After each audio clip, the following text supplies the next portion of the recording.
Hi, I'm a fan of your show. This happened to me a few years ago. I'm a guy and I was in my 30s at the time. I live in a Scandinavian country.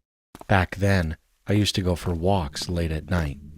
It was a pretty safe area, or at least it used to be. But things started getting worse. More violent crime, mostly gang-related. Still, if you minded your own business, it wasn't usually a problem. So one night, around midnight, I was out walking. Up ahead, I saw a tall apartment building, and two men were pacing back and forth around it. I recognized the building. A retired teacher from my school lived there. She was probably in her 50s by now. It felt a little strange seeing these guys circle the place, but I didn't think too much of it. Then I noticed they were acting off. They were standing on their tiptoes, peeking through windows. One of them even picked up a stick and walked back across the yard. That's when I realized they were about to break in, and I had just walked into the middle of it. They noticed me. They stopped and turned and stared directly at me. My gut told me to move, fast, so I turned left to get out of there, but the path wasn't great either. It led past a school and an open lawn, totally empty. No people, no cover. I glanced back. At first, the men walked the other way, but when I made the last turn in front of the school, I spotted them again, hiding behind a bush, watching me, waiting. There's no way they ended up there by accident. If they weren't planning something, they wouldn't have followed me like that. At one point, I was almost home, so I did the only thing I could think of. I took my jacket off and held it up, like a decoy. Then, I ran, casually, back to my house. Nothing happened. They didn't follow me. But I know I got lucky that night. If I hadn't turned left, if I'd kept walking straight into the dark, they probably would have robbed me.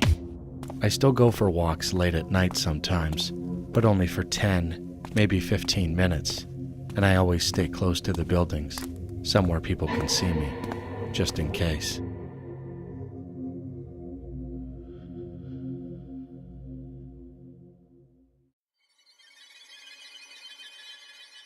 This happened 5 years ago when I was 15 years old. I was hosting a sleepover during the winter holidays. The weather that day was rainy and thunder was clashing louder than usual. I invited 5 of my closest friends over: Kai, John, Nick, Robin, and Marcus. We had all known each other since we were kids. Robin's uncle Blake also came over to keep an eye on us since my parents were away on vacation. They would not be back for a few days. My 2 bulldogs were with me too.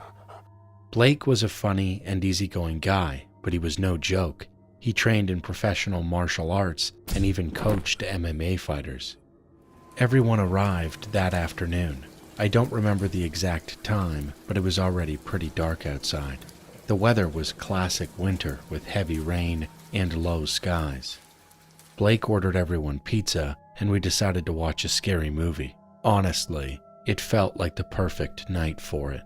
The stormy weather set the mood. Halfway through the movie, the doorbell rang. We figured it was the pizza guy, and Blake went to get it. He looked through the peephole and saw the delivery man. He was about 6 foot tall and had a strange, unsettling expression. Blake said the guy gave him a bad feeling right away. He opened the door and the man handed him the pizza. There were no words, just this long, creepy smile. Blake paid and shut the door quickly. Later he told us it was one of the most awkward moments of his life. He just stood there while this guy silently grinned at him. Something about him felt wrong. Still, we brushed it off and continued watching the movie. By the time it ended, it was close to midnight. We all decided to sleep in the same room. It was the large guest room upstairs. Everyone brought their own sleeping bags. I slept on the bed, and so did Nick. The others set up around us on the floor. Blake stayed downstairs, watching his favorite Netflix series on the couch.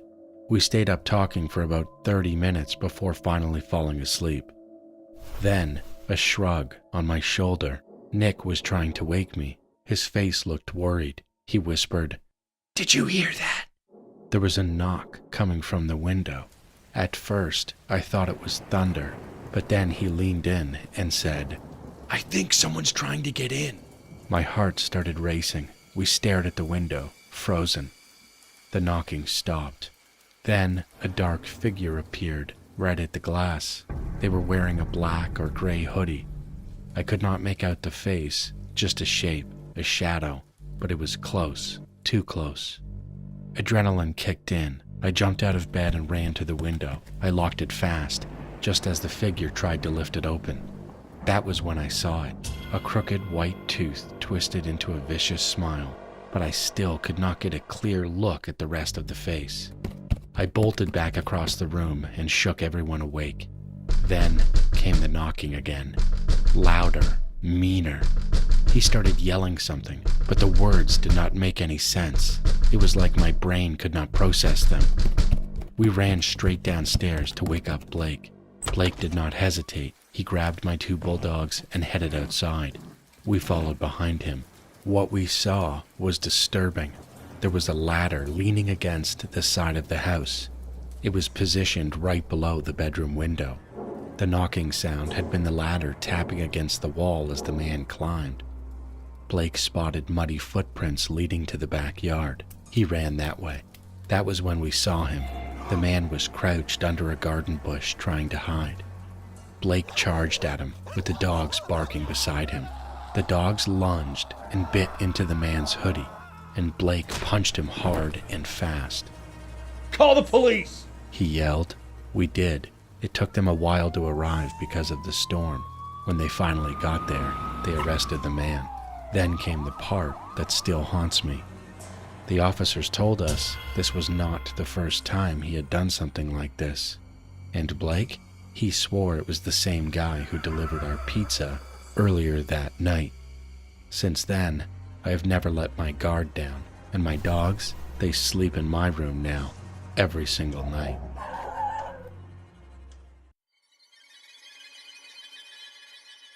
Hey Wanzi, my name is Becky. I'm from a country in West Africa called Ivory Coast, and I have a scary story that happened to me when I was just 6 years old.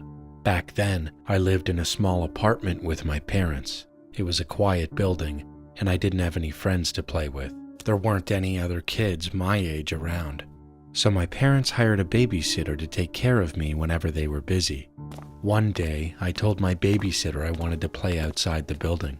She agreed, and we went out together. Right next to our apartment building, there was a small house made entirely out of wood, and that's where I saw them.